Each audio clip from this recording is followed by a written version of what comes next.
What's up, everybody? Zach Shelley here, and I'm with Kirk Teach Out. And today is another amazing episode of Management Unfiltered podcast.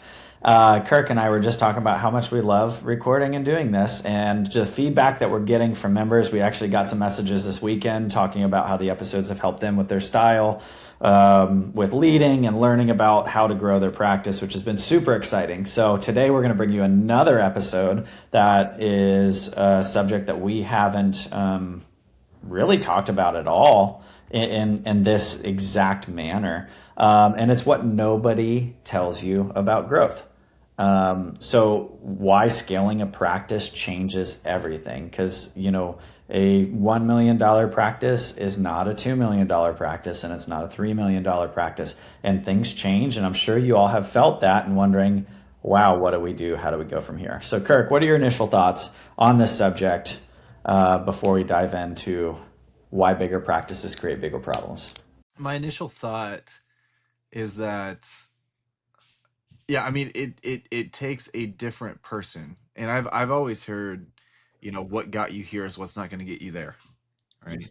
And that is a phrase for a reason, because most people sit and they're like, oh yeah, I'm just going to keep grinding it out and keep doing what I'm doing. I'm like, no, you can't, because even us firsthand, when we added on our first associate, every system that we had broke. Like we were humming with just my wife, and then we added an assistant, or sorry, an associate, and it died. Like, it was so bad because everything that we were doing beforehand, then it was like throwing a wrench into the gears, and you're like, oh wow, well-oiled machine, and then having something come in that should, in theory, add on, but it's just the way you approach it has to be different. And I know Valo and Matt can attest to this too with Unfiltered, with Dental Unfiltered in general. Shout out to them.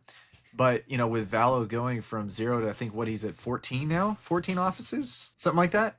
It's like what gets you from one to two, or really what gets you maximized with one, is not what gets you from one to two, and what gets you from two to four, and then so on and so forth, right? The strategy is completely different. The approach is completely different, and your leadership style has to change. Your business acumen has to change. Just all sorts of things have to be set up properly. Otherwise, you're going to grow a business that you grow to hate. It's such a good point, and a lot of people are like, "Hey, I want to grow," but they don't know how to grow. They think, the big thing, like let's talk about the systems that worked at like 1 million are not the systems that work at 3 million. Like when we have our teams in and we have our way we do huddle and the way we do our handoffs and the way we schedule treatment for providers. Like when you go from one provider to two provider, like that changes 100% of what you were doing before. Like it's not the same system because now you have your hygiene running and both providers with both of their patients running through hygiene. How do you structure that? How do you make sure that there's time for these providers to see their hygiene patients? How do we make sure that there's enough rooms available if they're sharing rooms? Not all the time do you have enough ops when you bring these providers on. So there's so many moving factors of your systems, how you accept new patients, who's credentialed for what and who's credentialed for the other insurances. What days do they work? What specialty procedures do they do compared to the others? In our practice, we had each one did a little bit different on specialty procedures so that we could keep them all full with, one doing Invisalign, one would do more gingival grafting stuff, and then the other one, wanted to bulk up on implants. So, they all did implants, they all did these things, but they really specialize in those areas to try and bulk it together. So how do you build, a system that grows with the practice? And Kirk, this is something that you've seen with a lot of your practices. How do you scale? How do you scale a system in order to be future proof rather than a reactive system? Yeah, I think a lot of times, well, I mean, let's just start with the journey, right? So let's go through the path, and okay, zero to a million, right? That's just honestly showing up. I mean, that's not really doing much at all. You can get to a million, I mean, pretty easily. No, you can get to a million pretty easily without having much infrastructure in place. It's grind time all the time for the most part, and there's a lot of chaos. You have a lot of turnover probably. You have a lot of expenses because you don't have a system in your P&L, and you don't have a lot of profit margin with it. but you can get there. Now, then there's a system to making sure that you can implement to make sure your supplies stay within 4%, to make sure that your payroll stays within a certain percentage, to make sure your KPIs are in line and whatnot. And having that foundation where you have a system for your schedule per provider, where you have a system for your P&L for profitability, when you have a system in place for patients even coming through the door, right? And leaving without a crazy amount of AR, right? On the back end. When you get those systems in place foundationally, then that's when it gets fun to me. It's not really fun to a lot of people because it takes leadership growth at that point. So once you get past 1 million, it's all leadership and culture. So then you get to, let's just say 2 million, right? You have a bigger team. You maybe have another doctor, maybe. But I mean, I'm working with somebody who does 3.5 right now. So like, I can't imagine. He's a super producer. He's a monster. But still, like that takes an immense amount of leadership to get to that point, even if you're a solo doc, and being able to have tough conversations, being able to lead a team to a certain point. Now, let's say you add on 3 or 4 more doctors, and you're at a 5 million practice, $5 million practice. You know, now again, the systems that got you to 1 to 3 are not going to be the same to get you to 5, because now you have more teams to deal with, and you've got to be able to lead through people, not lead people directly, right? So you need to lead the doctors to lead their teams, and then just have more. It honestly, the bigger you get, I feel like the more meetings you have, but depending on what you're doing, right? But for the most part, it's like, okay, cool. Now I'm going to pour into my docs, to my leads, and then they're going to relay it. And if I do that well enough with them, then they're going to relay it well enough with the team, right? Then you go from 5 to 10 million. And again, the structure changes, right? You have another layer of leading through, and then leading through those people, and then leading through those people, and building that culture, setting a standard, and allowing the team to really go. And I think the perfect example of this is when you walk into a Starbucks or a Chick-fil-A, right? You're all like very consistently treated a certain way, to where when it's not that way, you feel it, right? And you're like, whoa. Or Disney. Disney's another great example. I remember we went to Disney during COVID, Disney World, your neck of the woods.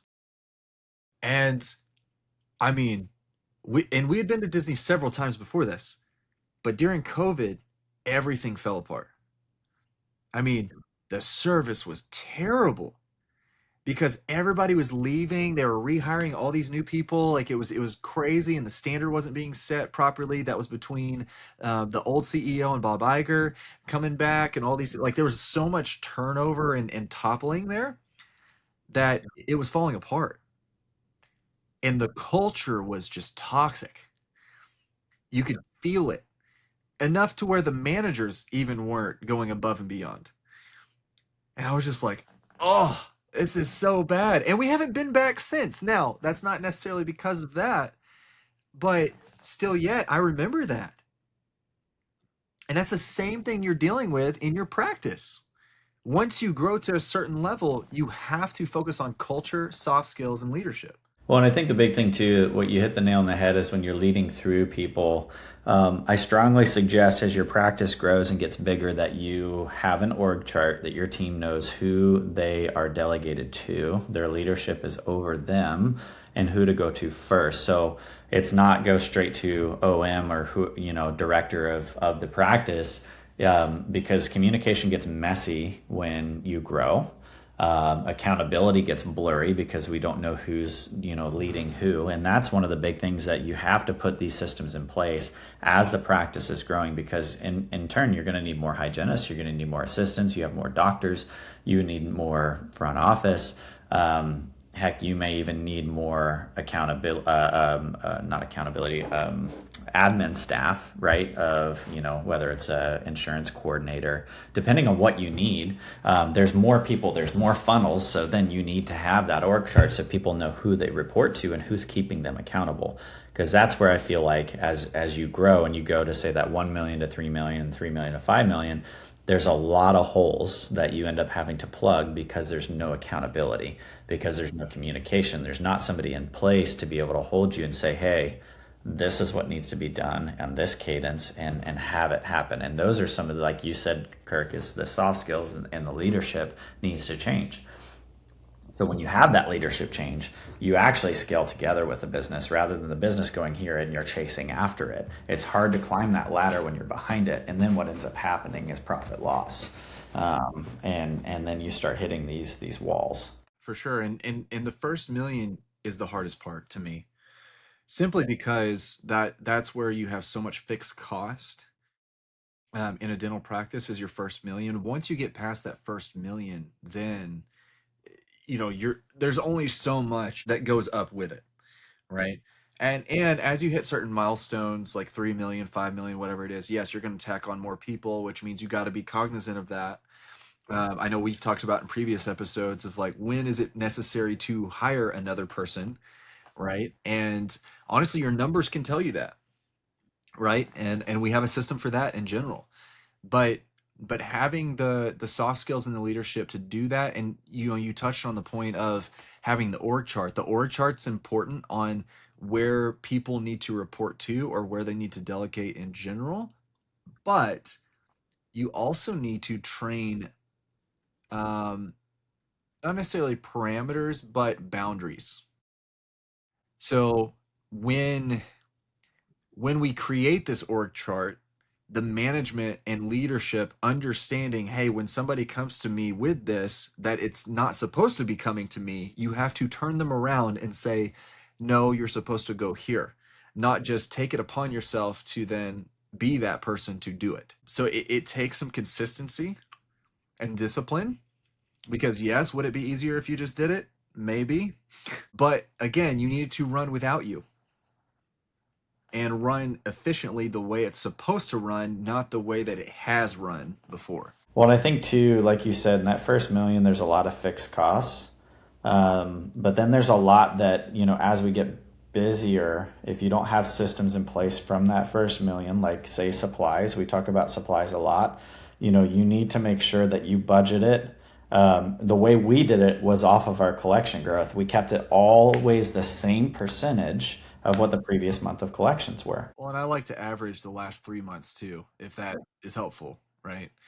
Because you may have a big spike one month and not so much one month. So you're just like, oh, I need to be able to do this. Well, average the last 3 months, and then that's your budget. Yeah, absolutely. And that's one of the easiest ways to structure your growth to where that doesn't get out of hand. Because when I said you start losing your profit, is because you don't have a system in place that one, this system just grows along with you. So whether you go every month or you do every 3 months, like that system just grows with the practice growth, so that will never change. And then you also look at your numbers and listen to our previous episodes of when to hire another front desk, when to hire another hygienist, when to hire an associate, and look at these numbers and let your practice drive that. And as you start doing that, the team starts to fall in place of knowing like, oh, we just hit these numbers, like this is what's going to happen. And then your team also is starting to get into the know, because a lot of times practices just grow until they can't, and then they're drowning, right? And then the team is disorganized, it's chaotic. Patients don't know what's going on. The team doesn't know what's going on because they're all in over their heads. How do we get out of that mindset, Kirk? I'm not going to say it, but I'm going to say it. You should hire somebody to help you do this, right? Yeah, he's right here. Yeah, and I'm right here on my screen. So no, seriously, this is where like we hired a coach, right? To help us with that, because when you're in the weeds, it's very difficult to pull yourself out of it and look at your practice from a 30,000 foot view.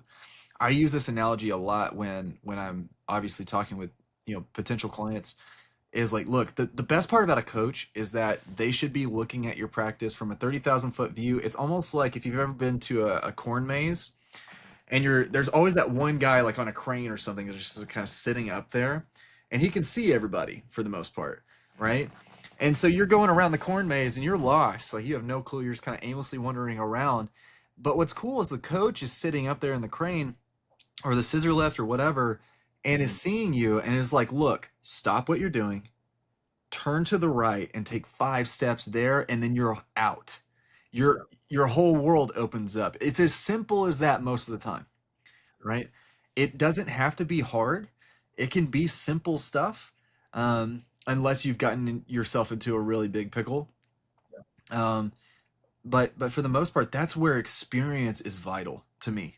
I would much rather pay for somebody to show me exactly what to do and avoid a ton of mistakes and pitfalls and accelerate that than to learn it on my own for a very long period of time with a lot of heartache and a lot of financial mistakes. What we should be doing, period. And a lot of people are closed minded when it comes to that, but it's like, if I told you you could grow to 3 million and reduce 50% of your stress, like why wouldn't you take that on, right? At a fraction of the cost of what you could lose. Like you're bringing on people that have done it before, that sat that seat, have grown that practice. And I think it's, it's very wise to open your eyes to this style of growth, because you're going to, you have all this financial accountability as it is, and stress on your back with your note for your practice, for your school and education. Like, why not put this security measure in place to say, hey, show me your ways, show me what biggest things to look out for when we are scaling this way. How do we easily scale and walk into this? Because a lot of practices can do that, where they just consistently are on a growth pattern 5 to 6 years, and they started out small and now are crushing it, and it's been relatively smooth. Now, I'm not saying you won't ever have any pain points, but it will reduce significantly the amount of pain going through. And like just to like really lay this out properly, I've only been in our practice. I know we've talked about this, but I just went in for the second time last week in 2 years. Everybody smiles when I say that. But and honestly, office managers hate it because they're like, "Wait, you can do this remotely?" I'm like, "Yeah, 100% you can do this remotely." um, but you know, if you have it set up properly with your growth, then you can grow without you being there. And again, this is where learning the skill of not only leading but leading through people is vital. So in the last 2 years, I've only been there twice. The first time for 3 hours, this last time for 4 or 5 hours. Nothing crazy. It was mainly just like hitting on some vision stuff, some training, and that's it. But now my wife is pulling out of the practice completely and is, not going to be in the chair anymore. So, and again, it's attesting to the systems and the leadership and the ability to be able to set that up properly, no matter the growth. Enough to where like that's the reason why the majority of people come to me, is because we figured out a way to set that up to where your systems grow with you, and then it allows you to pull back 100% if you want to, versus growing and then trying to figure it out along the way. And there's a lot of pain, there's a lot of heartache, a lot of profit loss, like you said. But there's a way to do it, and honestly, there's multiple ways to do it. You don't have to get to 3 or 4 practices to do it.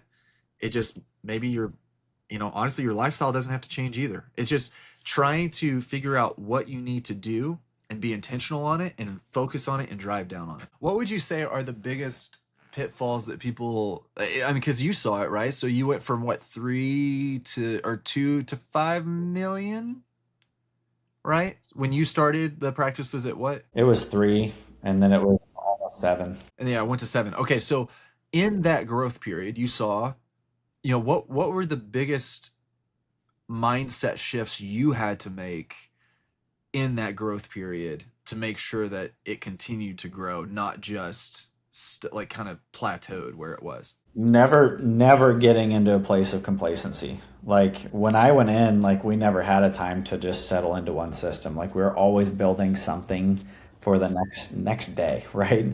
For lack of better words, because there's so many moving parts of adding pediatric dentists, adding another associate, 5 different dentist schedules with 11 hygienists across the board. Like there's a lot of moving parts. So it's kind of like stab it, see how it works. Okay, that's not working after a month. Okay, let's improve it now. Did we see a growth at all? Yes, not as much as we like. How do we fine tune that? Where's production going? How is it going? And it was one of those things where this is the note I was looking for. If your systems depend on a superstar employee, you don't have systems. Like if there's one person that's holding it together. So really it's breaking it apart and how do I make it successful no matter who is in that seat? How do I make that to where we can win and own it every single day? Not just because I have one person. So it did unfortunately come into, removing people out of the team that are not team players and wanting to relinquish some of that, authority for lack of better words and saying, hey, this is a team effort. No one person does a job and nobody else knows how to do it. So cross training and overlapping into those systems so everybody knows how to do it. Like mainly talking about front office, right? Everybody knows how to answer phones, send forms, schedule, do sedation, build an insurance plan, all that stuff to where, you no matter who's sitting in that seat, that system and that function is happening. But then they have those specialty things that they do primarily, like that's their strength and all the stuff. Like, and that is important. And I want to go a little deeper in something that you mentioned though, which was as you grow, you may have to let people go. So again, what got you to where you are will not be what gets you to the next level. And sometimes what was an A player up to a million, now when you're implementing new things, like they may be a B or C player as you get to 3 million, right? Because it takes more growth. And ironically, just because you grow doesn't mean the rest of the team's going to grow at the same rate. So you need to be able to lead them in growth and finding what we call Kaizen, right? Or like a Kaizen growth, continual growth, right? And having a team culture that accepts that and promotes that and exudes that throughout the practice is vitally important as you grow, because naturally what's going to happen is people are going to phase out, and that's okay, right? You can't hold on to somebody. I think that's probably the biggest thing that I see as people want to grow but they're not growing, is because there's one or two team members that are holding them back, and they're not willing to have a difficult conversation to get them there or to let them phase out because they've been there for 10 years.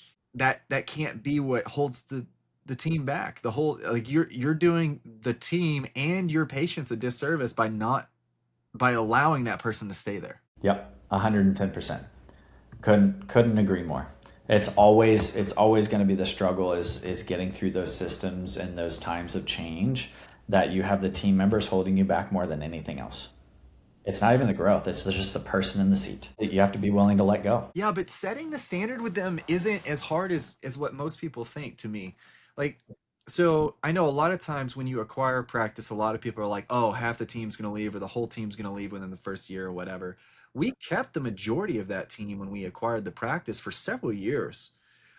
And again, it's about the way that you approach it, right? So I remember I loved our front office lady.